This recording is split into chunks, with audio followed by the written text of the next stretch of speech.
Purwakarta berasal dari kata purwa yang berarti permulaan dan karta yang berarti ramai atau hidup. Kabupaten dengan luas wilayah 971,72 km persegi ini merupakan kota lahirnya tokoh nasional Indonesia. Salah satunya Dr. Kusumah Atmaja yang menjadi Ketua Mahkamah Agung pertama di Indonesia.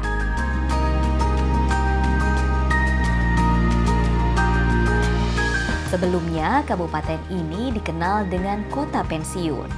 Namun, seiring berjalannya waktu, kini Purwakarta menjadi kota maju dengan visi misi mewujudkan Purwakarta berkelanjutan, bersih, hijau, dan mandiri pangan bersama dengan kepemimpinan Bupati Bapak Saipul Bahri bin Zain. Wilujeng Sumping, selamat datang di Kabupaten Purwakarta Istimewa. Ya, di sini saya akan mengajak Anda pemirsa untuk lebih mengenal sosok VVIP kita kali ini, yaitu Bapak Saipul Bahri bin Zain yang lebih akrab disapa Om Zen. Tagline yang diusung oleh beliau adalah Jalan mulus, imah alus, rakyat kaurus. Lantas seperti apa ya Kabupaten Purwakarta ini di bawah bimbingan Om Zen? Bersama saya Widi Dwinanda, inilah VVIP Kabupaten Purwakarta.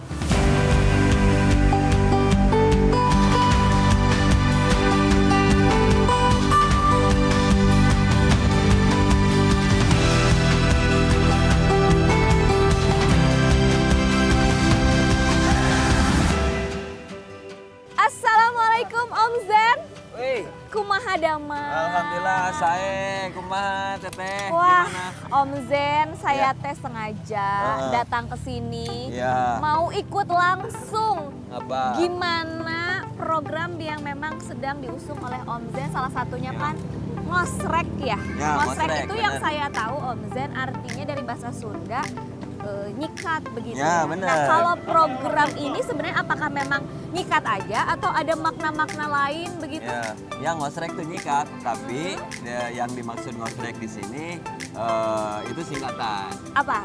Ngoret, bebersih, berseka.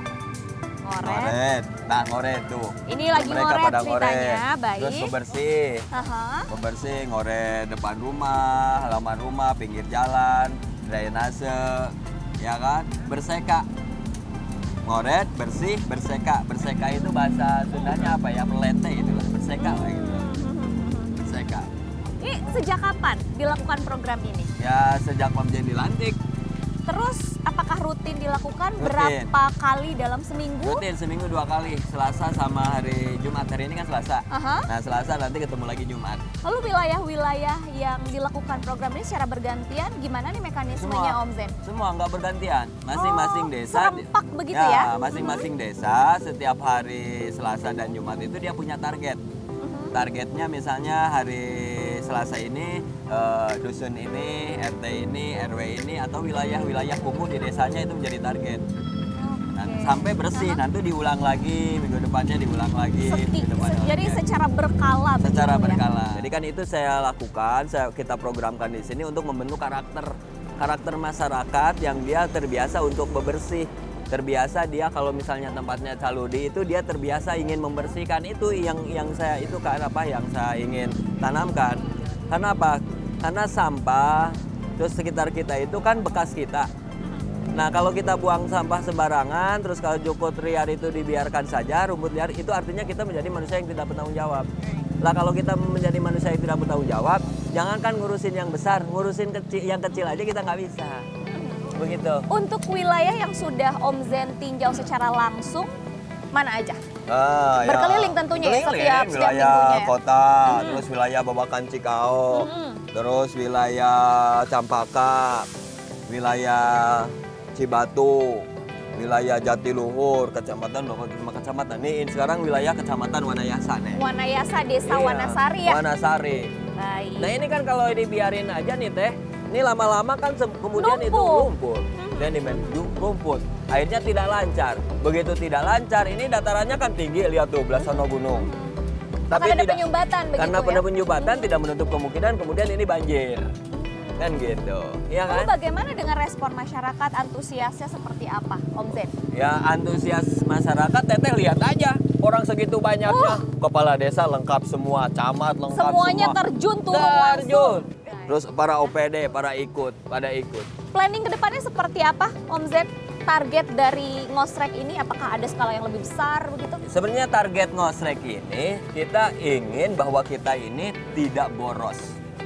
Jadi kita tidak akan bayar mahal dari kelalaian dan kemalasan kita. Karena keborosan anggaran itu diantaranya penyebabnya adalah kelalaian dan kemalasan kita. Dan rasa tidak tanggung jawab kita. Contoh, kalau sampah ini numpuk di mana-mana, dia akan menjadi penyakit. Kalau sudah jadi penyakit, dia kemudian kita repot. Orang ini harus diobatin. Obatin pakai duit. Boros lagi. Nah kalau misalnya nyumbat di saluran drainase atau irigasi, itu akan menimbulkan banjir. Begitu banjir, airnya ke jalan. Begitu ke jalan, jalannya berlobang. Kita pakai biaya lagi. Ya nggak? Iya, jadi boros. Kita harus bayar mahal dari kemalasan kita. Yang menariknya lagi nih, saya lihat alat-alat pembersihnya ini memang lengkap sekali. Begitu memang disediakan. Enggak, mereka bawa sendiri dari rumah.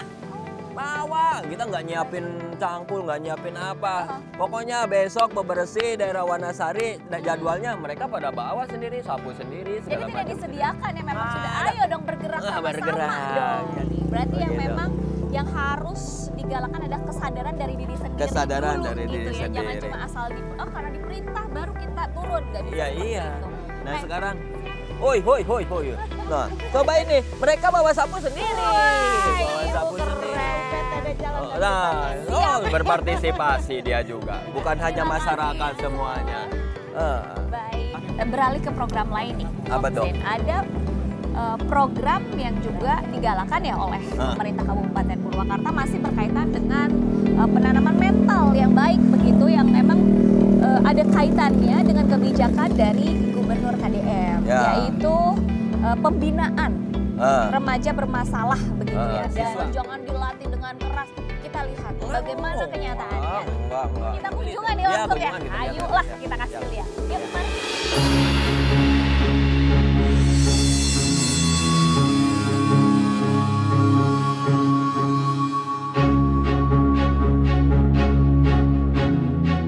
Pemirsa VVIP, sekarang kita sudah sampai di Resimen Armet 1 Setirayuda Kostrad. Saya langsung diajak sama Om Zen untuk meninjau langsung nih bagaimana sih pembinaan siswa bermasalah ini dilakukan.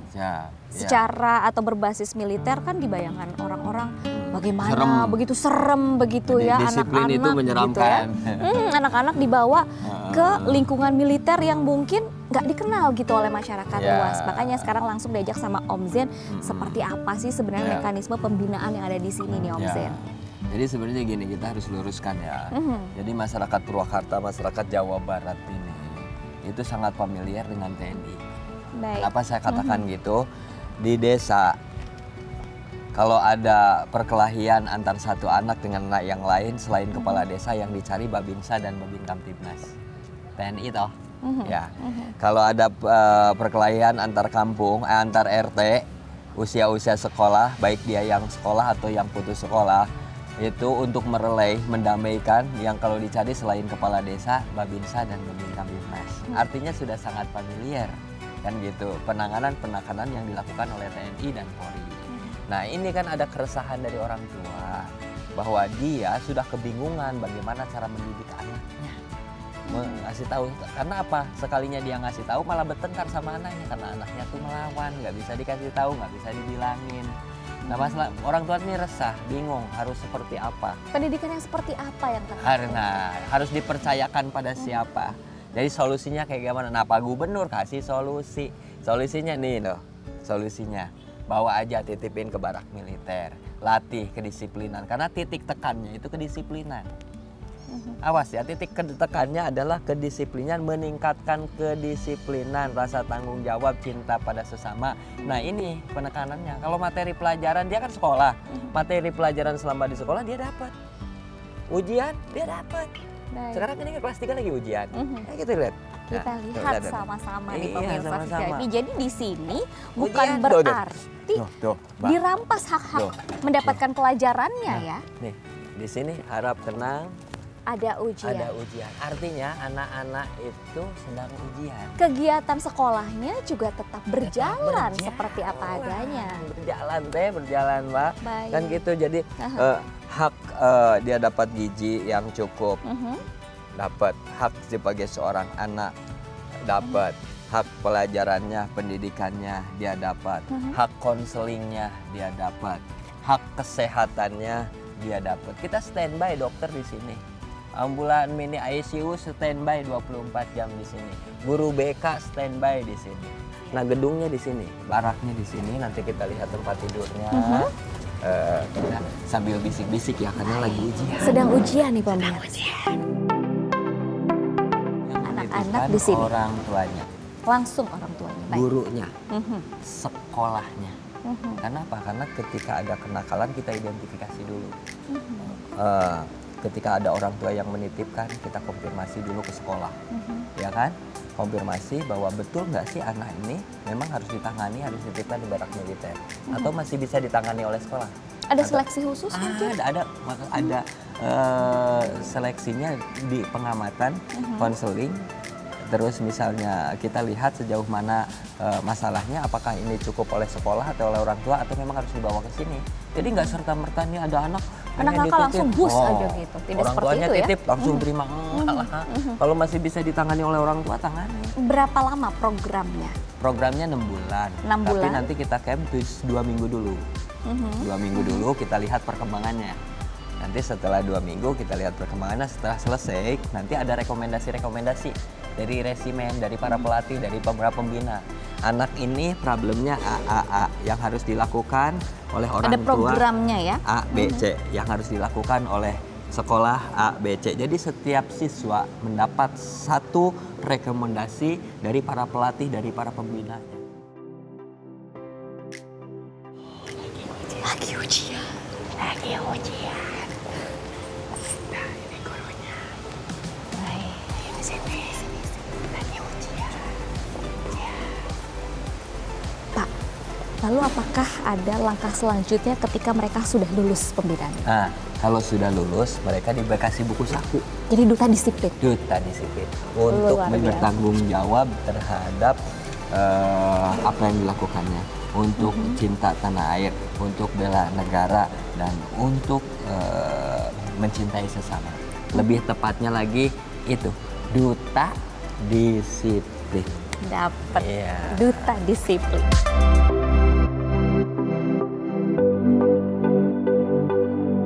Kalau kita bicara mengenai program-program yang diusung oleh Kabupaten Purwakarta, tentunya tidak akan ada habisnya. Setelah ini ada program apa yang ingin dikenalkan?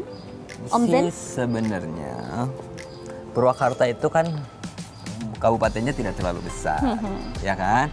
Di situ ada industri, di situ ada pertanian, di situ ada peternakan, di situ juga ada perkebunan, juga ada pariwisata. Baik, setelah yang satu ini kita akan langsung melakukan program dari Om Zen, yaitu penanaman pohon, salah satu upaya penghijauan di Kabupaten Purwakarta. Jangan kemana-mana, tetaplah bersama kami dalam VVIP Kompas TV.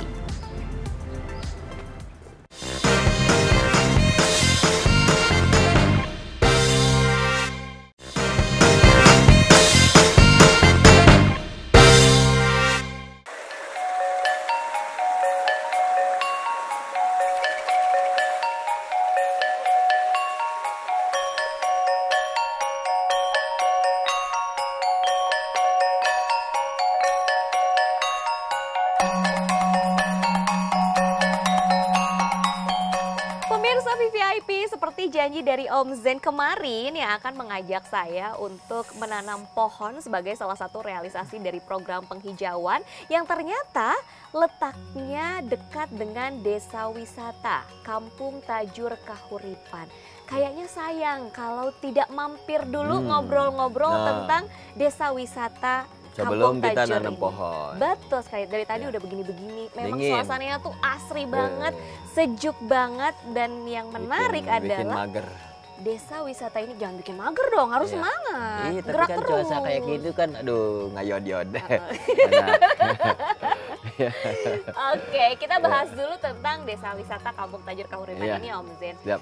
Ini kan diresmikan sebagai desa wisata dari tahun 2004. Ya, Ya? oleh Kang Deddy Mulyadi waktu jadi bupati di sini. Mohon. Nah, Ya, sebenarnya Purwakarta. tujuannya tuh seperti apa sih? Dan di tahun sekarang nih dari 2004 ke Ya. 2025, kelestarian atau ciri khas dari Sundanya tuh masih Ya. terjaga sekali atau bagaimana? Ya, tujuannya ini kan desa wisata sudah ada sejak dulu sebenarnya. Desa yang rumahnya seragam, bentuknya sama, karakternya sama. Jadi kenapa diresmikan itu agar tetap dipertahankan gitu.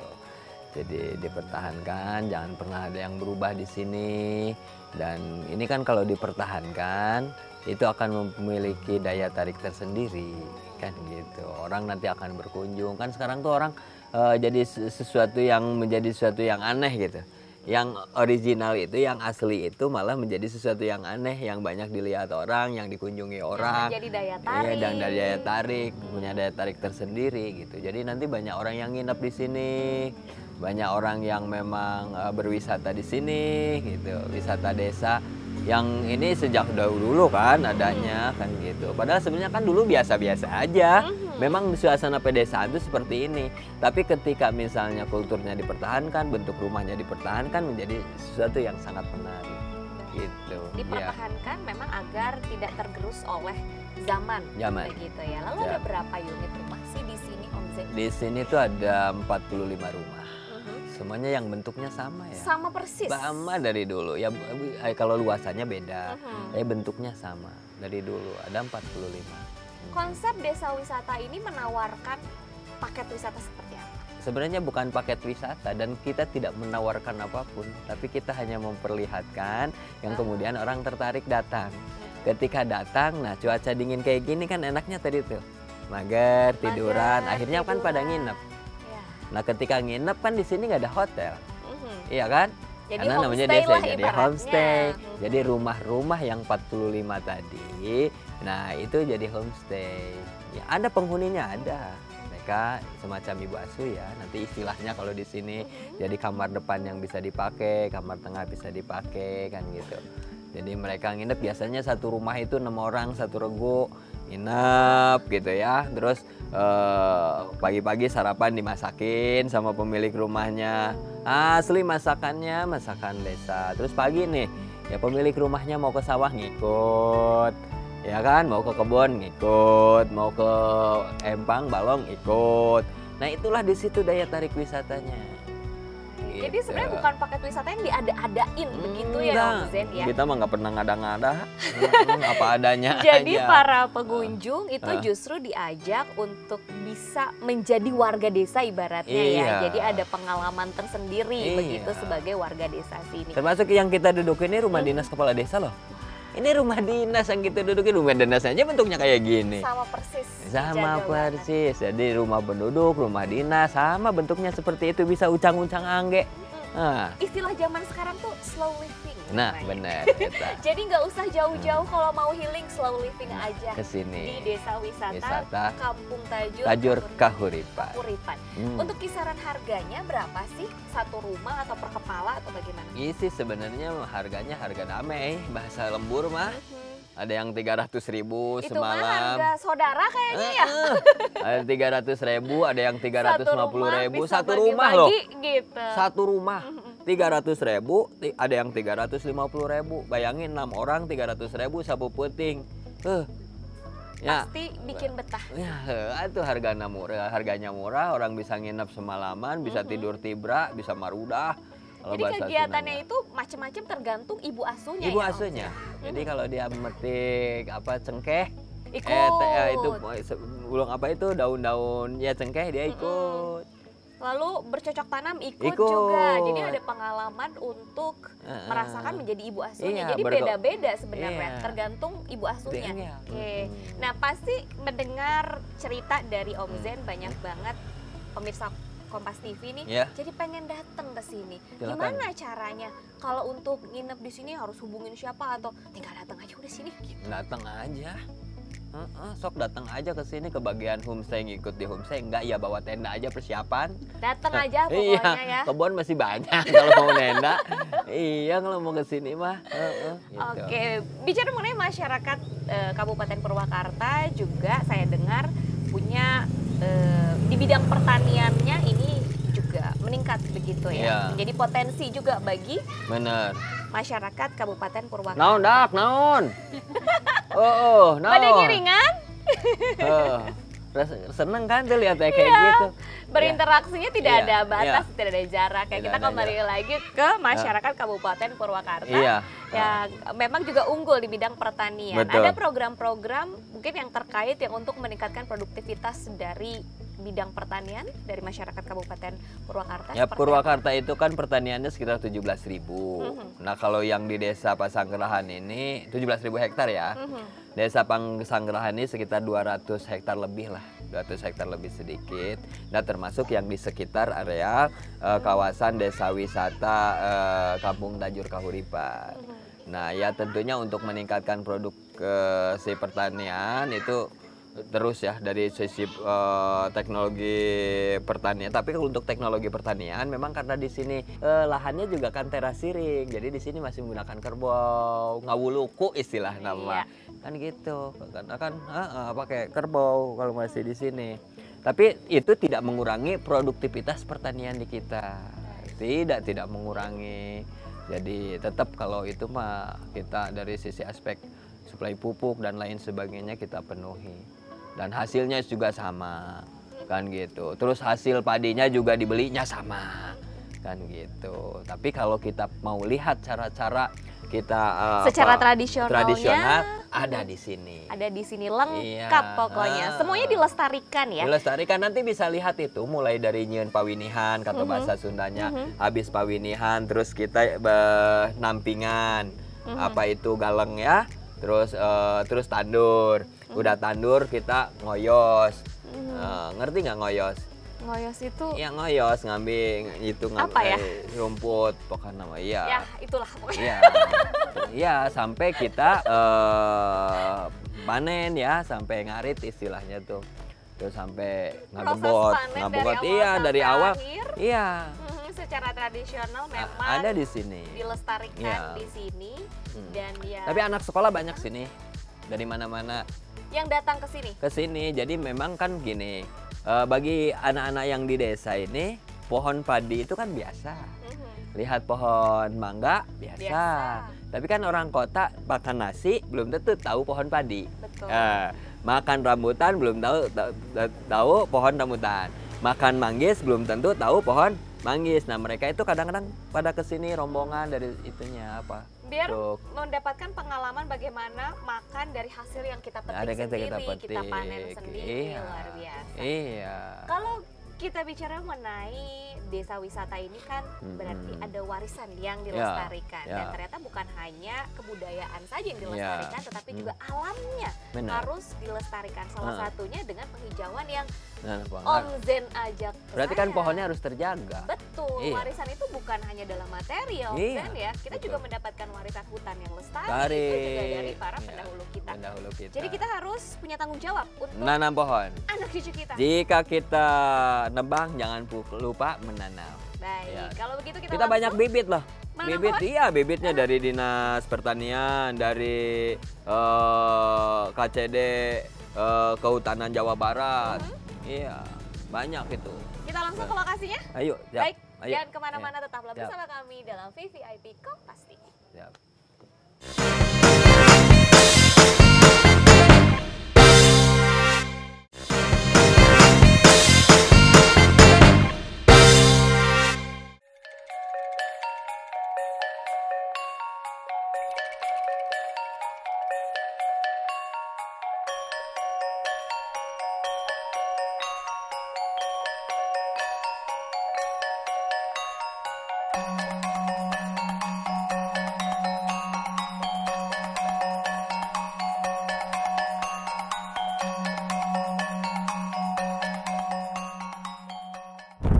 Kita sudah sampai di Desa Pasanggerahan yang menjadi titik penanaman pohon hari ini. Kita akan menanam pohon apa, Om Zen? Pohon macam-macam pohonnya, ada jambu air, ada pete, ada pala, ada jeruk nipis, ada jeruk limau.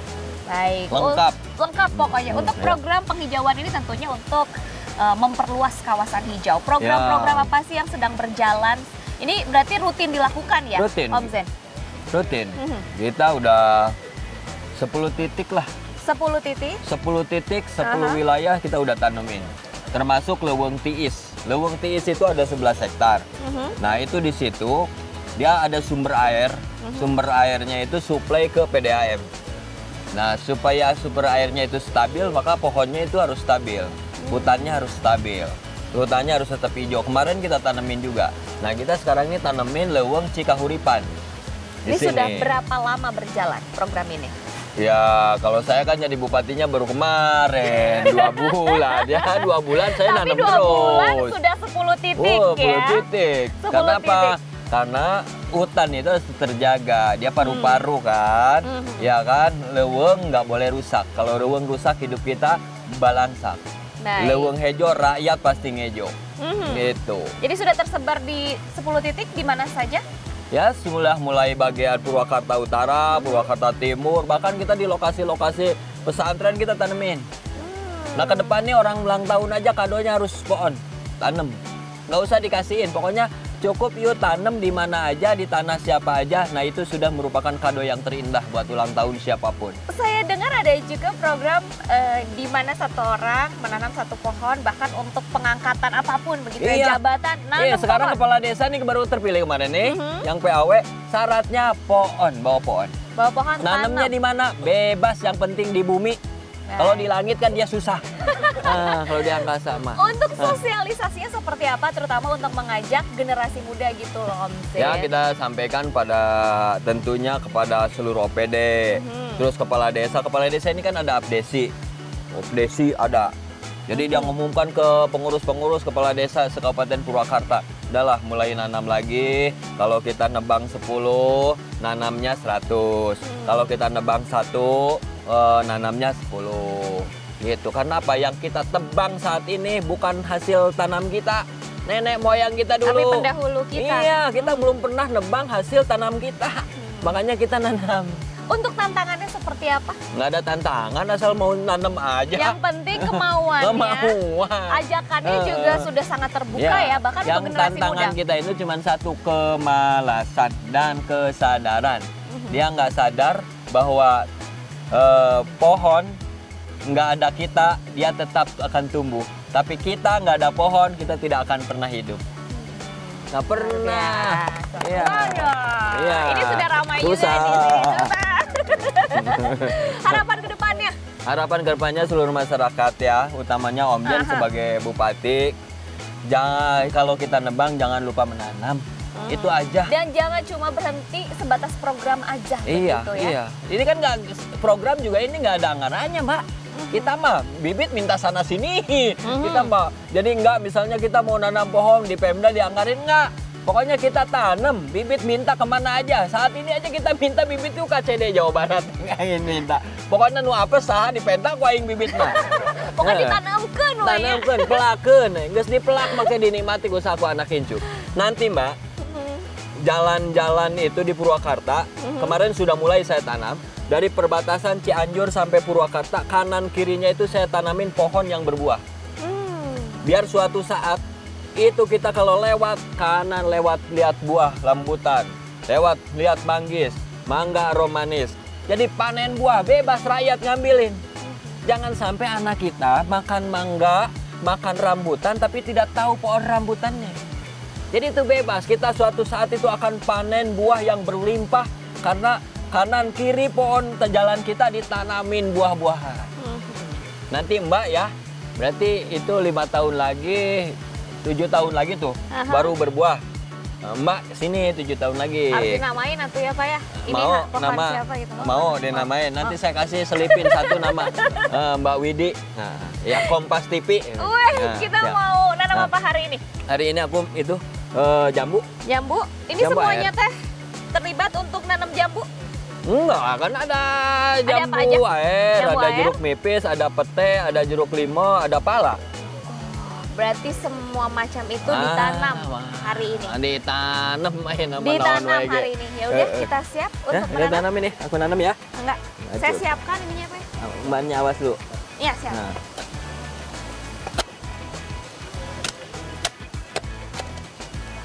Di sini kalau mau nanam ada doa. Mau denger doanya cara nanam? Mangga. Sok, Pak. Nah, ini kan udah disiapin. Sini sudah disiapkan. Simpan. Tanam, ini berdoa. Ditanam dulu, sok. Ya, tanam dulu. Nah. Kan melaku ku panangan melaku. Iya. Terus ius. Nah, sok ngadoa. Ku pangga urang ngadeg Sok. urang doa. Izin Pak Bupati. Siapa, Pak? Bismillahi fi warisihi, bismillahi fi warisihi. Pageuh akarna. Pageuh akarna. Badag tangkana. Badag tangkalna. Gomplok dauna. Gomplok dauna. Lebet buahna. Lebet buahna. Panjang umur nu dipelakna. Panjang umur nu dipelakna. Panjang umur nu melakna. Panjang umur nu melakna. Mangpaat keur balarea. Mangpaat keur balarea. Rabbana atina fid dunya hasanah wa fil akhirati hasanah wa qina azabannar.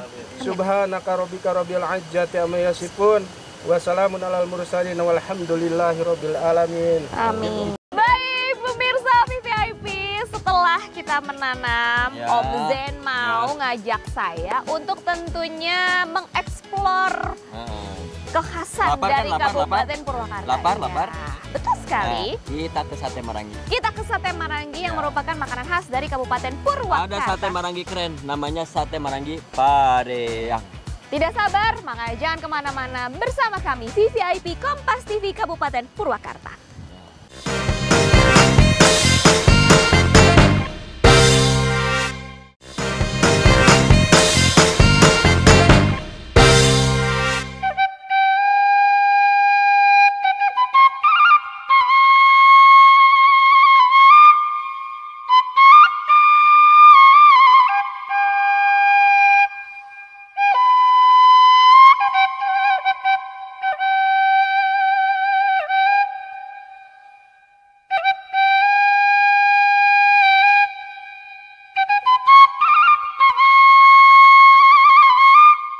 Masih bersama saya Widi Dwinanda dan tentunya masih bersama Om Zen di VVIP Kabupaten Purwakarta.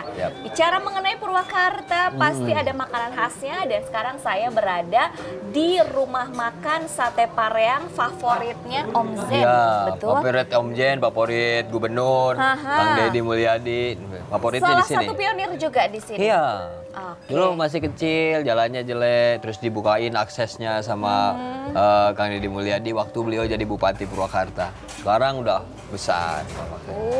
Saya sebenarnya penasaran banget nih sama cita rasanya. Tapi sebelum kita mencicipi, saya mau lanjutin dulu untuk ngobrol-ngobrol tentang program. Ada yang membuat saya tertarik nih Om Zen. Apa itu? Kalau saya ngintip bio dari Instagramnya Om Zen, ada tagline yang diusung. Yaitu jalan mulus, imah alus, rakyat kaurus. Bahasa Indonesianya kan jalannya mulus, imahnya tuh rumahnya bagus dan rakyatnya terurus. Begitu. Maksudnya apa sih sebenarnya dari tagline itu? Jadi sebenarnya dulu ini kan Purwakarta itu sering disebut jadi kota pensiun dulu sebelumnya. Walaupun sebenarnya ada sebutan Purwakarta Wibawa Kartarharja, tapi publik menyebutnya Purwakarta Kota Pensiun karena orang kalau udah pada pensiun tinggalnya di sini. Dulu itu dirubahlah mindsetnya oleh Kang Deddy Mulyadi waktu beliau jadi bupati di sini, jadi Purwakarta Istimewa. Nah, keistimewaan Purwakarta itu diantaranya jalannya itu bagus-bagus dulu. Jalannya bagus, infrastrukturnya bagus, air mancurnya juga menjadi kebanggaan semua orang di sini kan gitu. Nah, sehingga karena Om Zen itu menjadi penerus kepemimpinan Kang Deddy Mulyadi, nah ini dipertahankan, diteruskan. Jadi jalan-jalan di Purwakarta harus tetap mulus, imahnya harus juga pada bagus gitu. Nah, yang kebetulan kan ada beberapa jalan yang di Purwakarta sudah mulai rusak. Makanya itu menjadi prioritas kita konsentrasi kita, jalannya mulus, rumah Baragus itu rumah rakyat miskin, yang kebetulan yang mau pada roboh-roboh, nggak sampai nunggu roboh kita langsung bagusin. Rakyat keurus itu kebutuhan dasar masyarakat kita urus, kita penuhi. Di antaranya ya kebutuhan pendidikan, kebutuhan kesehatan, terus kebutuhan pangannya ekonomi juga. Ya tentunya. Pokoknya kebutuhan dasar masyarakat ya kita urus gitu. Baik, dan tentunya berbagai program telah dijalankan. Tadi Ya. juga kan kita sudah masuk langsung ya, Ya. Mosrek, lalu juga program Ya. penghijauan. Ya. Nah, dari program-program itu tentunya ada PR Ya. dari Om Zen yang memang harus ditingkatkan kembali. Apa itu? Ya PR-nya itu infrastruktur jalan. Jadi jalan itu kita pengen terintegrasi antara yang ada di desa sama yang di kota. Itu disempurnakan, kita integrasikan untuk mempercepat akses semuanya. Nah, cuman ya Om Jen sampaikan nih pada masyarakat, nih kapan nih benerin jalannya? Ini kan masih musim hujan. Kalau musim hujan kita benerin jalan kurang bagus. Kita nunggu kemarau dikit lah, beberapa minggu lagi lah kita mulai hajar lagi, gencar lagi, benerin jalan. Hotmix yang bolong kita benerin lagi, jalan-jalan yang belum bisa lalui kita tingkatkan supaya bisa dilalui. Ya PR kita infrastruktur itu. Baik, untuk tantangannya seperti apa Om Zen dalam pelaksanaannya? Ya tantangannya sih Selain sebenarnya, cuaca tadi ya tentunya ya Om Zen. Kalau cuaca bukan tantangan, Itu memang karena sudah memang timingnya lah ya. timingnya pas seperti itu pas. ya. Jadi kalau biasanya kita ngebangun di musim kemarau kan, kalau musim panas, musim hujan kan kita nggak bisa berbuat apa-apa karena baru juga kita mulai ngebangun udah hujan gitu. Ya tantangan terbesar sih sebenarnya lagi-lagi persoalan sumber daya manusia. Karena apa? Karena antara pembangunan sumber daya manusia dengan pembangunan infrastruktur kan kita harus seimbang. Jadi kalau pembangunan sumber daya manusianya nggak support, nah ini pembangunan infrastrukturnya akan terhambat, gitu. Karena apa? Karena percuma saja kemudian kita membuka akses pada satu daerah. Kalau kemudian sumber daya manusianya nggak support, akan menciptakan kemiskinan baru. Itu tantangan buat Om Jen. Apa? Begitu jalan dibuka, tanah yang dia miliki, ya yang seharusnya diolah dengan baik dijualin. Ya bener nggak? Begitu dijualin, duitnya beli motor, beli mobil, kerjaan hilang, akhirnya miskin. Ya kan? Jadi jalan yang kita bangun itu hanya menciptakan kemiskinan baru. Makanya Om Jen selalu bilang, bikin jalan, bikin jembatan, bikin bangunan, asal ada uang, pasti itu bisa terbangun. Artinya nyaris tidak ada hambatan, tidak ada. Nggak ada. Yang menjadi hambatan itu adalah sumber daya manusia yang dimiliki oleh masyarakat kita. Support nggak? Seimbang nggak dengan pembangunan infrastruktur yang kita bangun? Tapi katanya pembangunan itu kan seperti yang Om Zen bilang, nggak bisa nih kalau cuma jalan sendiri. Harus ada berbagai support dan kolaborasi, bukan hanya SDM-nya saja. Ya. Tentunya dalam sebuah program, ada program yang jangka pendek, ada yang jangka panjang. Kedepannya program-program apa yang mau digalakan, Om Zen? Ya program kita seputar itu aja. Kita prioritas infrastruktur jalan tuh saya pengen 3 tahun selesai. Yang tentunya itu secara simultan berbarengan dengan pembangunan sumber daya manusia ya. Ada juga kesehatan pendidikan itu udah otomatis. Tapi kita punya titik tekan pembangunan infrastruktur itu Om Jen pengen 3 tahun ini kelar. Biar apa? Biar optimis Om Zen? Sangat optimis dan sangat bisa. Sangat bisa. Nanti 3 tahun kesini lagi deh, jalan di sini mulus semua. Ya. Siap Om Zen. Tapi makan sate jangan nunggu 3 tahun. Jangan, ini udah melambai-lambai di depan saya nih Om Zen. Tapi Om Zen bicara mengenai sate Marangi nih ya. Sebelum kita benar-benar cicipin, saya juga penasaran sekali.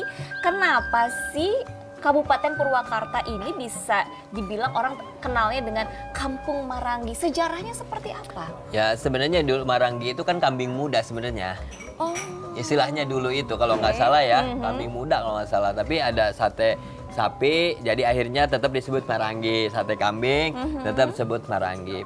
Nah dulu warung-warung kecil, di Pleret warung kecil. Ini juga termasuk Pareang, ini kan warung kecil dulu itu. Tapi karena memang di sini banyak kambing kan di Purwakarta, banyak sapi juga, ya tetaplah warung-warung kecil itu berusaha untuk terus jualan sate. Namun sejalan dengan itu Ingat nggak dulu waktu Pak Dedi jadi bupati di sini ada tagline Marangi Go Internasional. Iya kan? Nah, Marangi Go Internasional, jadi diperkenalkan Marangi ini di Amerika, diperkenalkan Marangi ini di Asia Tenggara. Nah, termasuk saya juga, saya buka sate Marangi juga di itu Maryland. Waktu pas pulang Pak Dedi dari PBB, nah, ada anak-anak kita yang di Amerika, mahasiswa Purwakarta, kerja Purwakarta, ya akhirnya kita buka di sana untuk perkenalkan. Nah, sejalan dengan itu di sini di Purwakarta berkembang pesat. Karena apa? Karena Pak Dedi Mulyadi membantu mensupport. Ya ini karena kita bicara sejarah, maka otomatis saya akan berbicara tentang Pak Dedi Mulyadi saat jadi bupati. Karena Pak Dedi Mulyadi itu menjadi pelaku. Jadi yang kurang luas tanahnya, dia bantu bagaimana seluas-luasnya dibuka. Termasuk Haji Yeti. Kan tadinya sedikit, oleh Pak Dedi dibantu. Itu kan lahannya, kan gitu. Termasuk ke Pareang ini, ya kan? Jalannya dulu, susah jalannya, nggak semulus sekarang. Dibuka aksesnya, enggak rame. Pleret, ya kan? Sampai ada kuliner pleret, sate Marangi semua. Yang tadinya kan berantakan tempatnya. Jadi paguyuban begitu ya di Pleret, luar jadi biasa. dibuka sehingga kemudian Marangi ini menjadi sate yang disukai, yang diminati. Sekarang tanpa promosi orang sudah berbondong-bondong cari dan sate udah tahu Marangi. Pokoknya kalau ke Purwakarta harus nyobain sate Marangi. Tadi kan bilang ternyata sebenarnya ada kambing, ada sapi juga. Sapi. Tapi kebanyakan sapi sekarang ya? Iya, sama aja. Sama aja. Seimbang. Kita maunya apa? Mau sapi kasih sapi, mau kambing kasih kambing. Kasih kambing. Nah, untuk kambing sama sapinya ini memang hasil ternak dari Kabupaten Purwakarta atau ada pasokan dari luar? Di sini dari Purwakarta. Di Purwakarta. Jadi kambing-kambingnya kambing-kambing yang ada di sini. Cari banyak kambing di sini. Terakhir, harapan Om Zen untuk Kabupaten Purwakarta seperti apa? Harapan Om Zen untuk Purwakarta ingin kembali istimewa. Karena Om Zen ingin mengembalikan kejayaan dan keistimewaan Purwakarta. Seperti dulu mulai digagas oleh zaman Pak Dedi Mulyadi saat menjadi bupati. Iya toh? Karena kan di baligo Om Jen kan Om Jen penerus kepemimpinan Kang Dedi Mulyadi. Ngurus lembur, nata kota, Purwakarta istimewa jalan mulus, imah aralus, rakyat kaurus. Kan itu tagline yang selama ini dikompanyekan. Artinya Om Jen tidak pernah berjanji apapun pada masyarakat Purwakarta. Om Jen hanya berjanji akan kembalikan kejayaan dan keistimewaan Purwakarta. Wow, baiklah. Saatnya kita mencicipi. Ya. Baik, salah Laper. Lapar. Pas banget makan siang ya, Om Zen ya. Baiklah pemirsa VVIP, saatnya kita mencicipi sate Marangi yang ada di depan saya ini. Dan ternyata bukan cuma sate sekarang olahannya ya. Bakakak ayam. Ada bakakak namanya sopnya tuh. ada. Bakakak apa gitu, geo kalau di sini katanya ya. Lalu geo. ada sopnya juga. Dan sudah 1 jam berlalu, berarti sambil kita menikmati santapan ini, waktunya kami berdua pamit undur diri dari hadapan Anda. Dan semoga perbincangan dan kita mau makan sate Marangi. Betul, perbincangan saya sama Om Zen dari awal program ini berlangsung semoga bermanfaat dan menginspirasi. Kita pamit dulu sama pemirsa VVIP. Sampai jumpa lagi di VVIP selanjutnya. Mari makan. Langsung Pak ditampil. Ayo Pak. Emang ciri khasnya teh pasti ada gaji, nanya. Iya. Kita sambil aja Pak makanan. Wow.